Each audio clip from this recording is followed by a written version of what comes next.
Croeso and welcome to Beyond the Track podcast. My name is James, the coach, commentator, lecturer and endurance runner. And I'm Jenny Nesbitt, GB distance runner. In this podcast, we're going to be going beyond the track, talking to the very best athletes and sports professionals in Wales and beyond. We hope you leave better informed and a little bit more inspired about running and athletics.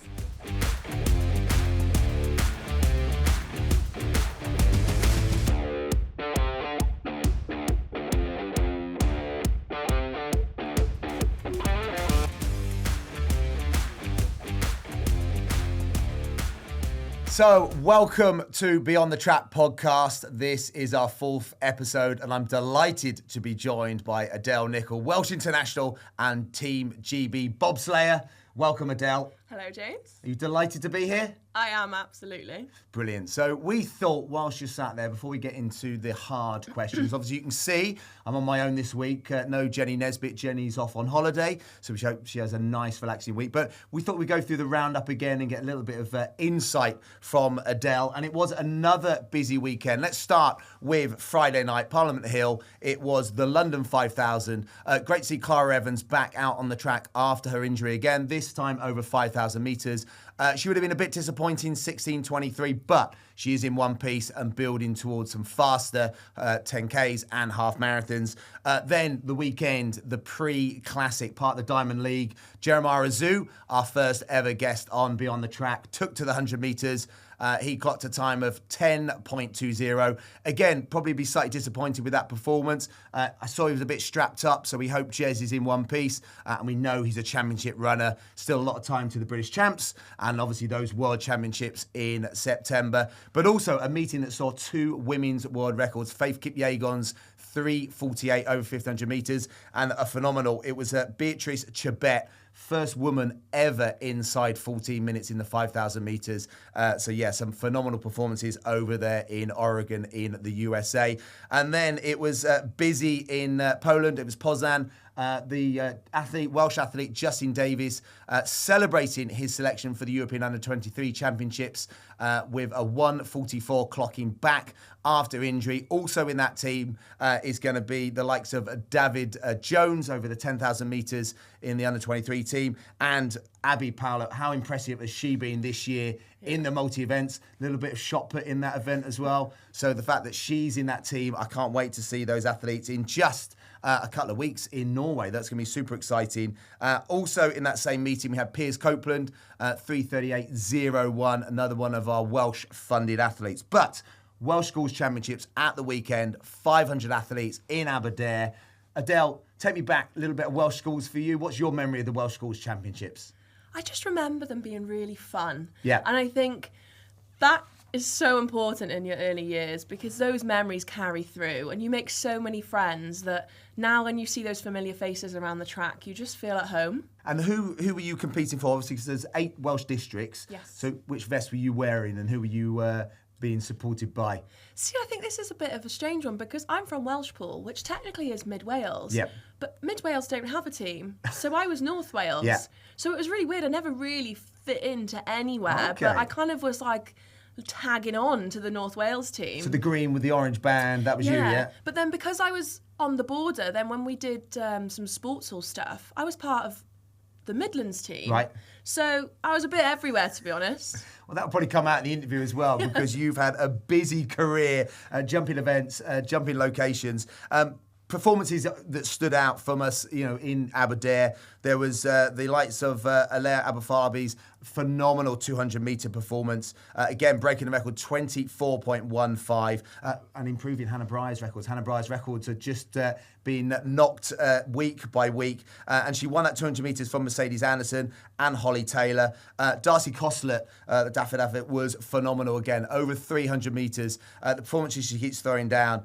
It was her own championship best that she broke, 38.89 in breezy, kind of wet conditions ahead of Evan Ray Hannaford. And I think it was Sophie Steele taking the bronze medal. And Millie Gold continuing her fantastic steeplechase season, breaking the championship record, going inside 5 minutes for the first time that we've seen, at Welsh schools, 4 minutes 58.40. And it was NDP multi-eventer Aidan Angeletta in the North East Welsh team. Successful day, winning the high jump and the hurdles, and he's a fantastic multi-eventer. But I think we should point out it was Cardiff and the Vale who took the overall team title in a phenomenal 476 and a half points. So busy weekend for our coaches, our athletes, and our superb officials at that meeting. And it was also a week for multi-eventers, or para-eventers, I should say, in the Activity Alliance UK National Championships.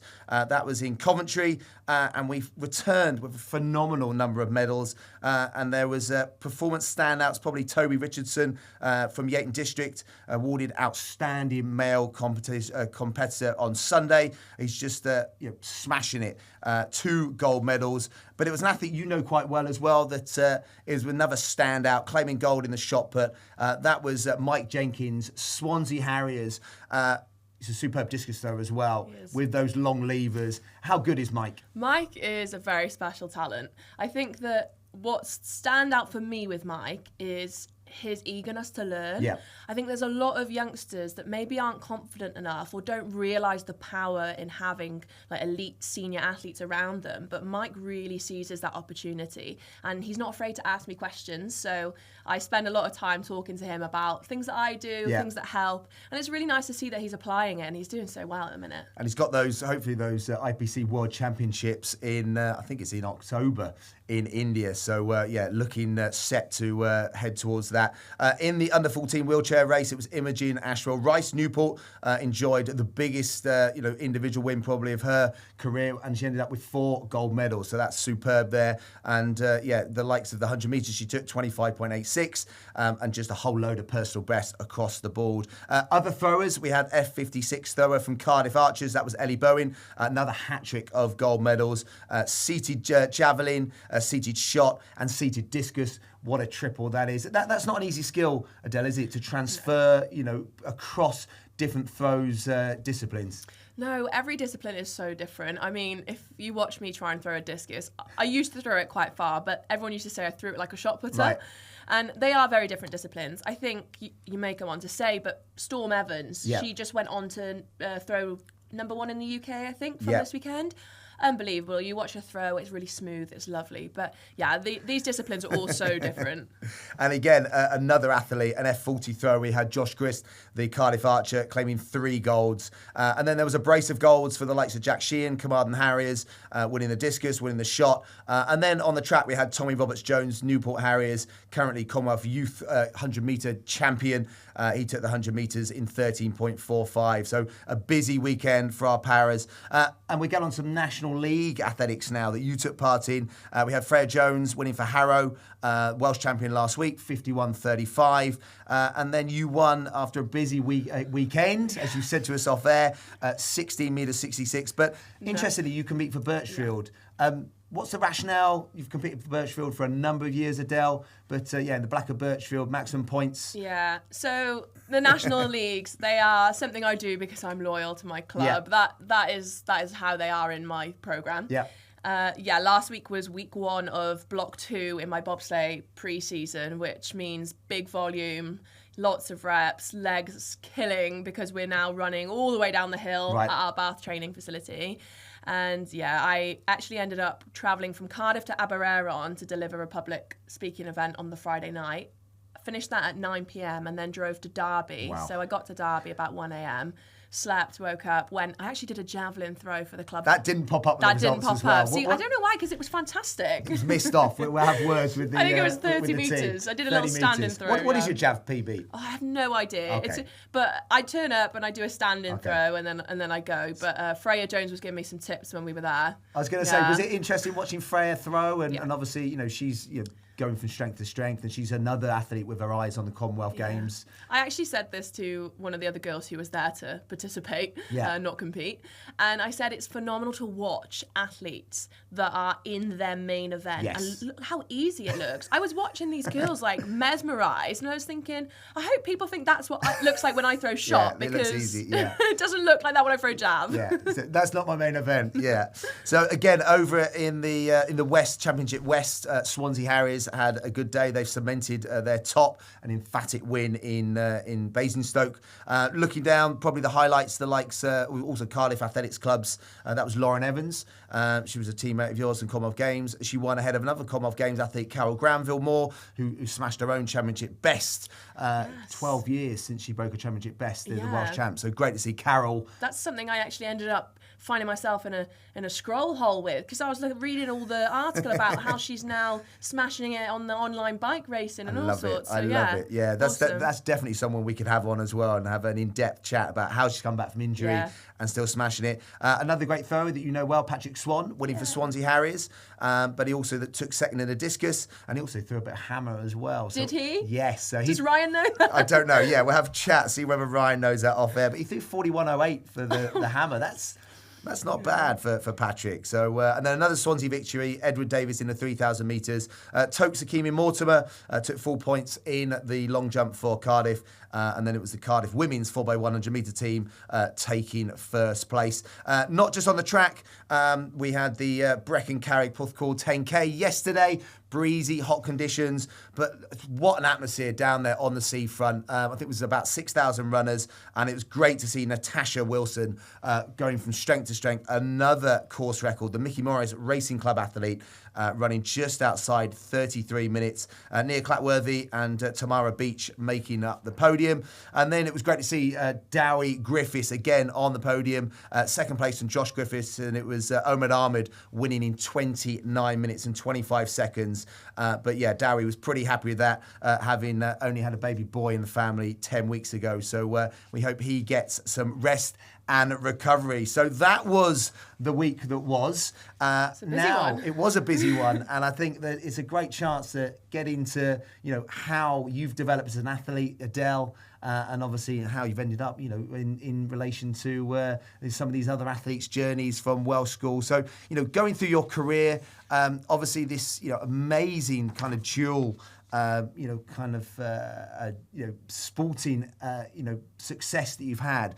But take us back to athletics. You joked offline as well about you beat, or you had a 60-metre time better than Hannah Breyer. Take me back to Adele Nicoll's start in athletics. Yeah, HB and myself always laugh about the old times when actually I think at one point, I did have a faster time than Hannah did. And then Is that under 13s? Probably something like that. Okay. I think I stopped doing multi-events around 15, so it's got to have been those young age groups. But I used to love the multi-events. I used to hate the 800, beg my dad to let me just finish before the 800. Okay. And he was like, but then there's no point in you have done all the other events. I want to know what your PB is. Did you? I think 800 PB? We're going to have to research this. No, if you don't know it off your head, then it wasn't. It wasn't that good. Okay. We'll find out. I think it was good for a shot putter, though. I bet it wasn't bad. It wasn't bad. No, but I really enjoyed multi-events when I was younger. I think that it has definitely helped form the foundation of skills that I have today. Yeah. And that's why I would encourage anybody to do multidiscipline until they're at a certain age where they feel like they can commit to one and it's really the one that suits them. I didn't actually commit to throwing until I'd pretty much qualified for the World Youth Championships in just that shot putting event, and that was when I was 16. So, but I did used to stand on that start line and go for a medal in the hurdles, the sprints, the long jump.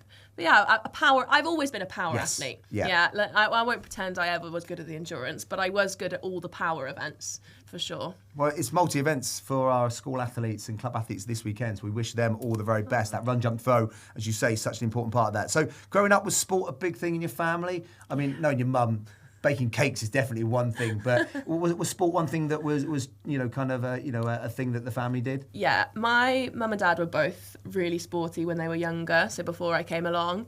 And I think what they wanted to do was provide me with opportunities to fulfill my potential in sport, because those two never really got that opportunity. I think they both had talent, but they didn't necessarily have the support to go further with it.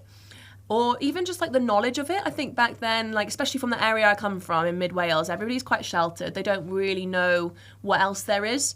And I think those two were so fundamental in my goal setting, my drive, my ambition, because they knew that with their genetics and their drive that I could have all of that and actually do something with it with the right support. And they've always been so supportive, driving you pretty much everywhere and anywhere. Can you remember what your first Welsh title was? Oh my gosh, in what event? In what event and what year? I've got it here. I just want to check that it's right, yeah. What event and what year? Is it hurdles? No, well, if it's right here, it's 2008, it was discus. Maybe that was your first individual title. Maybe. So, do you remember what that felt like to stand on the top spot of the podium? Was that kind of like, this is it, I'm a proper thrower now, and this is where I'm going to be? My mum's got this really weird shrine of me all the way up. Shrine. All the way up the stairs in our house. And some of the photos go back to those early days. And other than the questionable fashion and hair choices, I look at myself and I think, oh my gosh, you look so fragile. Aww. I look so small, and it's sweet, actually. I look back at all those memories, and I do remember being at the Welsh Champs. And for me now, Cardiff Met's like my home. Yes. It doesn't, faze me when I walk in there. It actually takes me a really long time to get through there because I talk to everyone on the way. You do, yeah. Kaya doesn't like coming into Nyack with me because it takes too long, she says. But when I was younger, walking into that facility, I just used to remember that being like, wow, this is amazing. Yeah. The biggest weekend of my year, And in terms of, fast forward, your progression, winning Welsh titles, but British senior title in 2022. What's it feel like to go that journey and obviously get to be the best in Britain? I think in 2022 it was so much more than just that moment as well. I'd already made that transition into bobsleigh where it did involve me changing body composition massively, and actually for the better. And I learned a lot more about the throws events post bobsleigh. So I will never regret that decision, and I think I am so grateful for the opportunity to start bobsleigh because it made me the athlete that I am today. But getting a British title at the senior level was a bit surreal. Yeah. And two, it was like, oh my gosh, like all of those horrible times, all of those dips in performance, all of the days I didn't want to train, all of the tears, all of it makes it so worth it. And it's crazy. Like one win can reset everything. Yes. And then you've got to go again. And I talk about it almost like fuel. Yeah. It's like the more losses you have and the more poor performances you have, the less fuel you're running on. And then all of a sudden you get this massive injection of fuel and you're like, let's go again. Yeah. So, yeah. You could use that for months, years in the future. But it wasn't that long, 6 weeks later. Yeah. That you were, in the circle, Commonwealth Games in Birmingham, in the Red West of Wales. How amazing was that? And again, was that just a surreal moment, to be on what is, a major championship scene? Yeah, I would say that Birmingham Commonwealth Games is the best competition in any sport that I have ever experienced. Just the atmosphere was incredible.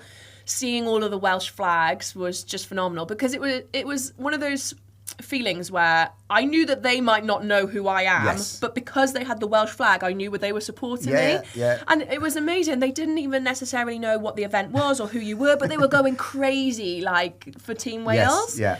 So that was amazing. And I have mixed emotions from the Commonwealth Games because I feel like it was my very first major championship experience, and just being there alone meant so much to me after not getting the selection for the 2018 Commonwealth Games. And even before then, I was shortlisted for 2014 Commonwealth Games. And I think being knocked back for 2 of those games, people don't realise how much of your life that is. That's 4 years apart. And then finally in 2022, I got my vest. And I was really proud of how strong I went out in the qualifying. I went out first round, I think it was one of my furthest throws ever, 17:30 I think it was, and I was like, boom, done what I needed to do. And then I wasn't happy with how I performed in the final, so I do feel like there's unfinished business for me to go and settle in Glasgow next year. Yeah, you were 8th place obviously in the final. What would success look like in Glasgow? I would have been happy in Birmingham with top 6. So I think going into Glasgow, if I throw what we know I'm capable of throwing and what we see me throwing in training, I could challenge for a medal. Wow. I absolutely believe that. But I think a top 5 for me would be a huge success. But I know that I'm good enough to challenge for a medal. Would love that. And obviously there's, getting the nod, the selection. Yeah. What's it like when that phone rings or, and you're on the team? I think I've had so many phone calls. I actually still remember the day that Scott Simpson called me up for the 2018 games. I think it meant to say, sorry, Adele, it's not going to be. That's tough. Yeah. It might have even been 2014, I can't remember which games it was, but I remember that I was in Portugal. Yeah. And I was in this small, tiny, basic accommodation because I was out there training. Yeah. And I was out there on my own, working with a coach, and I got the call to say, look, I'm sorry, there's not enough grounds to basically put you forwards, and you've not been successful.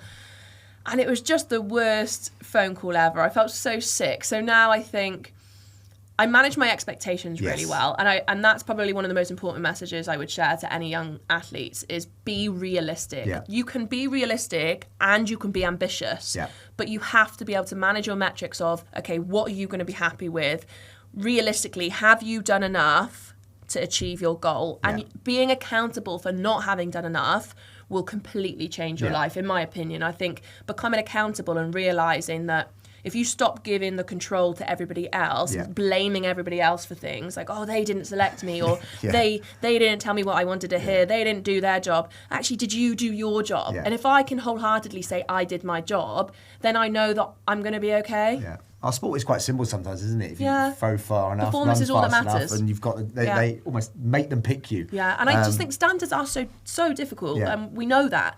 But typing it and posting it online and constantly, and I just think if you achieve it, you're going to go, and just do the best job you can do to try and achieve that. Hopefully, if the standards are achievable, then we'll all do our best job to be there. It's exactly what Colin Jackson said, was like, just make just them go pick and you. do it. Just do it. Yeah. Just do that. So your training, as you said, even this week, is being different. What's it look like, in terms of the training that you might do in terms of blocks for shot put, but obviously balancing it around the training for bobsleigh. So how does that look like in terms of your yearly plan? If I'm completely honest, I don't do blocks for shot put right now. Yes. Because the Milan Winter Olympics is in February. Yeah. I can't do blocks for shot put. Yeah. Everything has to be geared towards peaking in February. So that means, obviously, the Welsh Championships was a week ago now. That week wasn't about throwing, which is crazy to me because I love throwing so much, and it's a passion of mine. We know I've been doing it since I was 9 years old. Yeah. I'm fighting to make sure that I'm going to try to qualify for LA 2028 Olympics in shot put. But I have to right now prioritise bobsleigh, which means that actually leading into competitions, I could be smashing reps in the gym. I'd be pushing 150 kilos sleds. I'd be sprinting. I'd be doing all my conditioning. We actually, the week of this week, actually ahead of that NAL, which is probably why I was absolutely shattered, we were doing exercises to failure. Oh, to max, like to literally max. to max. Okay. I was also doing bench press where we do 5 reps, and then an ISO of 5 seconds, and then another 5 reps. I couldn't like move my arms. I was dead going into that competition. So I think that I have to be super realistic with when I'm competing. The fact that I went and threw 17.56 at Welsh Champs and went top of UK rankings without peaking to throw, for me is all positive, so that hopefully post Milan I can actually have some structure leading into the Commonwealth Games and we'll get the best out of me. Love that. Take me back to how you got involved with bobsleigh. I think it was something to do with Instagram or something happened there, but there's been a bit of a history of previous sprinters and some multi-eventers going into winter sports, but take us through your journey. Yeah, probably unique where I am one of very few throwers that have transitioned into bobsleigh. I got a message online on Instagram from the pilot at the time, Misha. What year was this? This was 2020. Yeah. So I got a message from Misha McNeil, who was the women's pilot at the time. And Misha is quite a small girl. So with bobsleigh, you're always looking at having a combined total of 330 kilos. Okay, that's interesting, yeah. So the sled will weigh about 172 to 175, and then the other 2 girls have to make up the remainder. If you don't make up the remainder, you have to put weight inside the sled. Yes. So you're looking at making sure the athletes between them weigh up to the maximum, but they can still move fast. Right, yes. So essentially, she was trying to recruit a big girl that Yeah. could move fast. That's as simple as it gets. And she saw me doing some sprints training, like Okay. 10 meters. I'm talking like, that was it. That was all I was Yeah. doing at the time. In the park in lockdown. Oh, wow. I know. And so But she you messaged. posted online? Yeah. Yeah, I she love messaged that. me and said, have you ever thought about giving bobsleigh a go Yeah. after athletics? And I said, I haven't, but maybe I will now. Anyway, she actually happened to message me at probably the best time she could have, because I was in a bit of a lull with my athletics career at the time. I felt like I'd had an amazing junior career. And then, again, talking about that accountability side of things, I absolutely didn't make the right decisions to be the best athlete I could be for a few years, but coming into university, different relationships, different social circles. And I can reflect on that now and definitely realise that. And she had messaged me when I was almost looking for that opportunity to find Adele again. Yeah. And I don't know what it was, but something said to me, this is it. Yeah. This is your opportunity. Take it and just see. And it was a risk, because I think at the time I was still hanging on to like Welsh programme. And it was one of those things where it was like, if you go and do this, you might be saying goodbye to that support and that sport, because there was no guarantee that when I did this, it was going to be beneficial for athletics. Yeah. But I think I was just so unhappy at the time with where I was at that I didn't care. I just knew that I needed to do something different and change up the environment and go and find that girl that was super competitive and loved standing on top of that podium in Cardiff Met, you know? So when I did go, I had my first couple of taster sessions, and she didn't tell me until I'd had a go and really enjoyed it that I needed to lose 3 stone. Okay. So for me and her to fit into the sled, Yeah. I think I weighed about 98 kilos, 97 kilos at the time. And I ended up being 77 kilos, so 20 kilos lighter within like 6 months. Because I was then too heavy for that 2020-2021 season. So I kind of just had a bit of an introduction into bobsleigh. And in my mind, I was like, right, I'm not going to be competitive right now. There's no way. I need to spend this year completely transforming myself and being relentless in the training that I was doing. So for the rest of that year then, I was like an animal at training. I know that I just lived and breathed it. It was the first thing I thought of when I woke up. Yeah. I reinvented myself in terms of my nutrition knowledge. Yeah. I did all of my qualifications I programmed my own S&C. Yeah. I did my own meal plans and kind of just took advice from everyone that was around at the time. Because I didn't have any money either. Because I was working full time at Cardiff Met. Yes. But to be able to commit to bobsleigh, I had to move home because I needed to go away for months on end. Yeah, you need And I was like, well, I can't.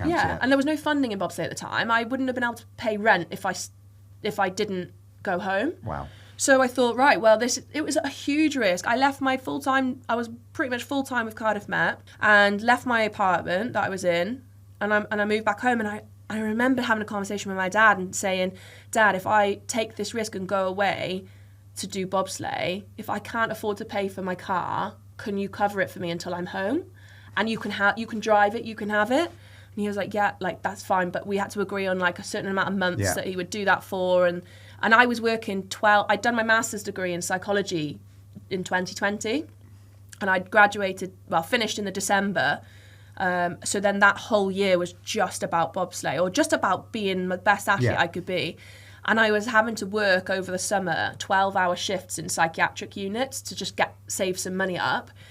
Because it was the only thing that was flexible enough where I could be on the bank working shifts, which means you pick your own shifts, and then still had the flexibility to leave for a few months to go and compete. So it was just crazy times. I was living in Welshpool, driving an hour and a half to a hospital in Liverpool or Manchester, working 12 hours. On my lunch break, I'd go and do a gym session. I'd get a day pass at a Pure Gym, or I'd run in the park. Yeah. And I'd finish my shift. I'd drive an hour and a half home. So yeah, you're looking 14, 15-hour days to be able to get some money to buy stuff that I needed for bobsleigh, and then also just save a little bit of money so that when I was away on the bobsleigh season, I could afford some food and stuff. Misha had a great sponsor, so she paid for the travel and the accommodation, thankfully. But yeah, then I trialled for the World Cup and Olympic team for 2021/22 season. And I made it. I got into the top 2, and it was myself and Montel Douglas, who were the Great Britain break women for that 21-22 season. Wow. And Montel was a former UK national 100-metre record holder as well, wasn't she? So a couple of athletes transitioning. I know. Can you imagine me thinking that I had the audacity I had to go in at 98 kilos and think, I'm going to take Montel Douglas on. She ran 11-0, She had the British 100-metre record for such a long time. And I thought, go on then. More credit to you, Adele, for that. And it was in January 2022, the World Cup, silver medal. Yeah. Again, you talked about certain moments in your career where you stand on podiums and realising, this is it, I'm here now. That was so surreal. That medal was the first medal that the British female team had won in 13 years. That's amazing. Yeah, so just to go through everything I went through that year, completely transform myself, reinvent myself as an athlete, the financial barrier, all of that stuff, to then stand and get that silver medal with Misha was really special. And was it a different feeling when you didn't get the call up for Beijing 2022, or was it? Did you think you were going to get? There was grounds the nod? to. Yeah, there was definitely grounds to. And Montel is one of my favourite people. Yeah. We were such good teammates. I think that situation tested my empathy. Yes. It tested my friendship, and it tested my character. Both Montel and I had grounds to have been selected for that Olympic Games. And I think what an amazing position that is for Misha and Great Britain to have been in, where they did have that choice between two athletes. Obviously, being on such a high, winning that silver medal at the World Cup, which was Misha's first of her career. Wow, yeah. And obviously my first medal, it was my first season. I think it was my second race. Yeah, that's impressive. Yeah, that. And actually, really quickly, I'll tell you that I wasn't supposed to be in that race. Montel was supposed to be in that race. This is a really crazy story of fate, but essentially, that was obviously around COVID times, wasn't it? Misha and I had flown from Manchester. Monty was flying from London. Montel was always programmed in to do that race in Sigulda. Yeah. We flew out to Latvia. Misha and I landed, and we were waiting for Monty to land. Monty was flying in from London, and her flight got redirected to Lithuania. So we were like, we'll go to the hotel and we'll meet you there. She had to get a hire car, I think, and drive from Lithuania across to Latvia. But because it was COVID, we had to have PCR tests before we were allowed into the hotel. Yeah. So Misha and I went over to get our PCR test, all clear, cool, went to the hotel. Monty landed in Lithuania, drove across to get her PCR test, positive for COVID. Oh, wow. Had Monty have landed in Latvia, me, Misha and Monty would have been out because we'd come in contact with Monty, and we would never have qualified for the Olympics. Wow. Because that Sigulda race was one of the 3 that we secured the Olympic qual in. So if we didn't race that Sigulda race, that whole team might not have been at the Olympics. So sliding doors moment for the medal, for the team going to the Olympics. I just been at home enjoying Christmas, eating what I wanted. I didn't think I was having the call up that week. So I was doing hundreds of steps to try and make sure I was on race weight that week. I love that. So in terms of, your transition to bobsleigh and then finding yourself back in the shot put circle, do you notice any differences? Obviously you were, trying to generate a lot more speed, and what was, and obviously, talked about your body composition. Did that help you then as a thrower then? Did you find an automatic kind of, benefit to throwing? I think just generally enjoying life and being happy with who I was. I found like this new lease of energy.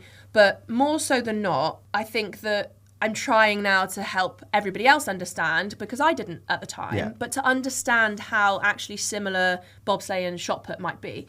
They're both power events. They both require a lot of speed, a lot of power, and transferring power in the right direction. Yeah. Being the athlete that I was then post-Beijing, I felt like I was able to understand my body more. My proprioception and my awareness of my body had just got so much better. Yeah. And now obviously I'm transitioning into a pilot and driving a sled. Wow. That's a whole new game. What speed are we talking about? It depends if it's a 2-man, a 4-man or a single person sled, but you'll be getting up to 140 kilometers an hour. Yeah. So making decisions at that speed. You don't have You haven't got time, No, yeah. You no. got. So I step in the bobsleigh, in the shot put circle, and I just think, oh, this is nice. This is chill. This is relax. Yeah, and also with shot, for example, bobsleigh, you get one start, don't you? That's it, one start. You're gone then. You've got to go. You're gone, aren't you? You're done. Whereas obviously in the shot, you get 3, sometimes 6 attempts.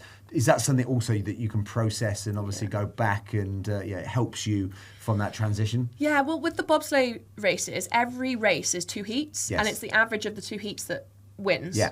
And that's how you decide the results. So I think being able to complete 1 heat and then analyse what went wrong, what went well, and try and replicate definitely helps me transfer into going through 6 rounds of a throwing event. Yeah, that's really interesting. And obviously this huge balance in life that you've got going on, having the likes of Ryan Spencer-Jones, coached since 2017, how flexible and how supportive has Ryan been in this transition to bobsleigh and in and out of the shot put circle? I think I've worked with Ryan for a really long time now, that we have a great understanding of one another. It hasn't been easy. I think no coach-athlete relationship is easy, and if it is, you're probably not communicating transparently enough for it to be easy, because there's got to be a certain level of communication and understanding for things to work. Ryan has always been very supportive of me doing bobsleigh, and I actually respect that it must be so difficult for him to try and coach a thrower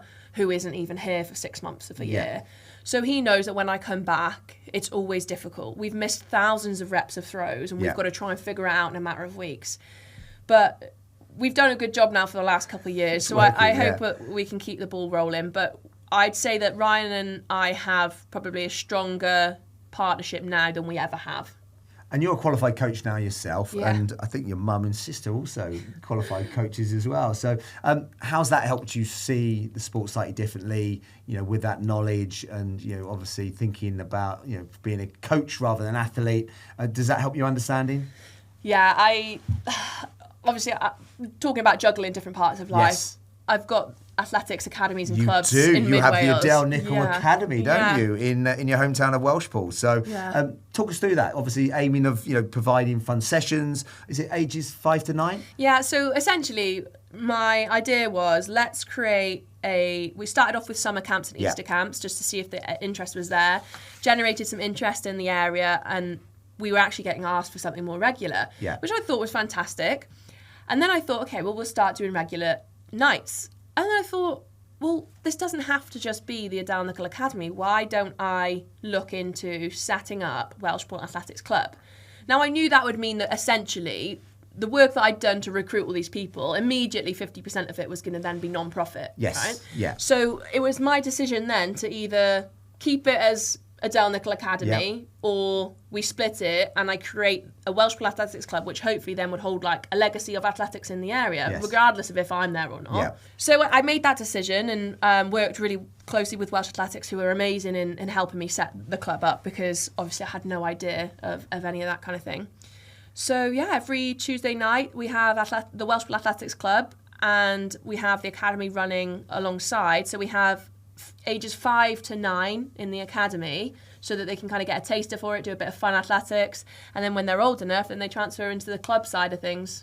Oh, that's superb. So you're generating a new kind of batch of run, jump, throw. Yeah, everything other than obviously we've not got the facilities for hammer and steeplechase. But other than that, but we're growing. So yeah, you heard it here first. Yeah, so I handed out the first club vests the other day, so maybe you'll see one and you'll be what colour are we looking out for? They are blue. Oh, lovely. Yeah, Superb. I'm excited, and hopefully you will see them, Welsh champs. Yeah, my Welsh ideal schools. would be to take them to a comp, but it's obviously I'm so busy myself at the minute that I can't. But I'm pretty sure at some point the parents are super keen, and my mum's just amazing, so they'll organise it. And this kind of brings me on to the next question. The sport is in a real kind of purple patch at the moment, but we're always looking to break down barriers to make the sport more inclusive. Mm-hmm. What are some things you've seen, or some things you'd like to see happen from our national governing bodies, the likes of Welsh Athletics and British Athletics? To be honest, since you started reading out from the very start all the results from the weekend, it was really nice for me to be able to put faces to the names, because I'd met them all at the training camp. So it was really nice for me to be like, oh yeah, that was that person, and it's just nice to see that they're doing well. So definitely like integrating and allowing like the youngsters to see the seniors and see what they're doing with life. I think from a whole, I think Welsh Athletics are doing a fantastic job with the social media side of things. Yeah. Not that I'm biased at all, but I'm pretty sure they are the best home nation that are pushing on socials, like for sure. Getting athlete engagement as well. You know, you've got some really good athletes in Wales that have good social profiles to just push out the sport. For me, I think just in general, making something relatable gets fans. So just constantly trying to put the word out there, making sure that people know that like we're not robots, we're humans, we've got individual stories. Whenever I go and do a public speaking event, I always want to know, first of all, I want to know what the audience is that I'm walking into. If it's a super formal corporate setting, maybe I won't tell them some of my stories. But I do try to get as much of my personality across as possible, because people want to know about the person. Like they're not that I can guarantee you there's so many people that don't care at all about the throws events, but they might care about me. Yes. And that's what's more important than anything. So just getting people to understand that the athletes aren't just athletes, like they're individuals as well. Yeah, and also the fact that shop, for example, can be taken anywhere. It can be in a shopping centre. Yeah. It can be in a high street. I have said, I've asked James if we can try and get like a street comp in Cardiff, but we're just going to have to fight the council to try and get a little bit of a cheaper licence, I think. What about the Friday night, the Welsh shop being, in St David's shopping centre? It would be amazing. Yeah. I've got so many friends like globally on the world-class stage for shot put that I've already spoken to them. They would come, but we need to have the right incentive. Right. And that's what it is. That's all it is. We can make it happen. If we make it happen. So, if we make it happen, I'll get the people here. There we go. You heard it here first. So, that's Beyond the Track podcast first. Do you ever get 5 minutes to yourself to do something other than sport? Any hobbies?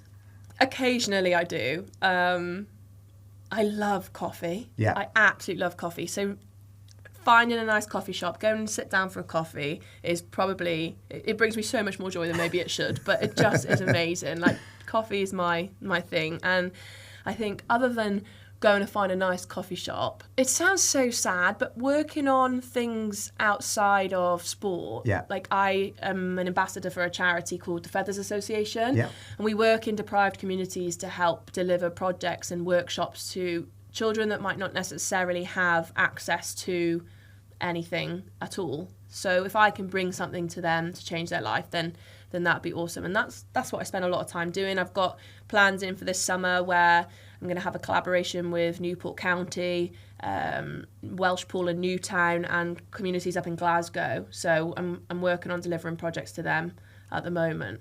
That's super cool. And I know, obviously, food and nutrition is something that is close to your heart. Yes. So one of the questions we asked our guests is, if it was your last meal on Earth and you could pick 3 guests, any guest, dead or alive, who would Adele Nicoll's 3 dinner guests be? And what would you have to eat? Sorry, the image of us lot eating what I'm about to say. Go on, okay. So I never know what to answer for this question, but I do think that these are strong choices for me. The very first person I ever remember from sport, I think I was super young. How old would I have been? You do the maths? When Kelly Holmes won her double gold? When was that? 2004, wasn't it? Yeah. I would have been 7 or 8. Right. And apparently, I stood at the TV and I said, Mummy, I'm going to do that one day. I love that. And she said, oh, well, only very special people get to do that, Del, but if you want to, you have to work hard. I said, yeah, Mummy, I'm going to be there one day. Yes, so that so has, cool. Kelly Holmes. So Kelly Holmes is at the Dame dinner Kelly table. Holmes has to be. I've read her book. Yeah. I love her story. So Dame Kelly Holmes is there. Now, I don't know how Dame Kelly Holmes will feel about sitting next to Avril Lavigne, but Avril Lavigne has got to be there because she was like my singing she was my pop star idol. I had posters of her all around my room through my grungy phase. Like she was the coolest girl ever. Yeah. She was the first person that I went to watch live. Okay. Yeah. Her and actually maybe Blue. Do you remember Blue? I do remember Blue, yeah. I am old enough to remember the likes of Blue, yeah. So, it was her and Blue that I had the posters around my room. I think Avril Lavigne first, and then when I realised that I might like to look at the boys on the wall, then they went up there as well. So are Blue the final members no, of the dinner guests, or we got another? We're going Dame Kelly Holmes, Avril Lavigne, and then this one, I think at any opportunity, I would always bring my great nan back. Aww. And that's the reason being for that is because she was 101 when she passed away. But she passed away over COVID, so the last time I got to see her was through glass. Aww. So that was really sad. And like the last thing I remember telling her was that I had been picked to go to the Olympic trial event in Beijing. Yeah. So she never. So this was in. When was this? March. This might have been March. Yeah. And I knew that I was, or I said to her I was training for it because the Olympic test event was in the October. And then she passed away in the April. Then I went to the games, obviously the following February. She never got to see me go to a games. So I'd love to be able to just talk to her again and just say, look, I did it. Well, she's at the dinner table, but what are we eating? I don't know why this is on top of my head. What is it? Come on. I'm going to get so much hate for this because it doesn't seem that much, but I love a salt and vinegar crisp sandwich. So they've all turned up to your house. Yeah, Dame Kelly Holmes is having a salt and vinegar crisp sandwich. Dame Kelly Holmes is now looking at a crisp sandwich. Somehow, we've got to get this message to her. I need to know if she likes them. Wow. And that's the starter, the main and dessert. And dessert, yeah. And it's got thick butter, like probably 2 packets of crisps. Yes. One's not enough. Okay. And then you've got to squidge it down a little bit. Get the flavour into the bread. And that's it. I'd just like to say that if I ever turned up to your house and that was served as dinner, I'd be a little bit disappointed. But, I'm actually such a good cook as well. I know. You had any choice. The final question would be, like, if you, or one of the final questions, like, ultimate goal, what would you like to achieve in athletics and bobsleigh? I fully believe and want to be a summer and winter Olympian. Yeah. But I want to win an Olympic medal. Wow. And I genuinely believe I can do that. So we'll just have to wait and see where and what. Love that. And, you know, what's the best piece of advice that you've had from someone? And what's the kind of advice then that you would pass on to the younger generation? I think that my first piece of advice that I had from a very young age was probably from my mum, who said, Adele, whatever it is you choose to do in life, make sure you love it. Make sure you wake up and you want to do that. She said, you've got a big world to choose from. Choose something you love. Yeah. So that was obviously one of the reasons I pursued sport. And then what I would give to younger athletes, and actually anybody in whatever they choose to do, is to realise the power you have in taking control and accountability in every decision. As soon as you stop blaming other people, giving other people the control to say, oh yeah, but they did this, they did that. No, what did you do? Did you do everything you could do? It's your responsibility to choose things, to make decisions, and to put things into action. And when you realise how much power that brings you, I think you can be unstoppable. I love that. So Adele Nicoll, thank you for being our latest guest on the Beyond the Track podcast. I hope you've enjoyed it. I have, thank you. It's been a good catch-up. Superb. And best of luck for the rest of the season and obviously then into the bobsleigh season as well. Yeah, thank you. Thank you.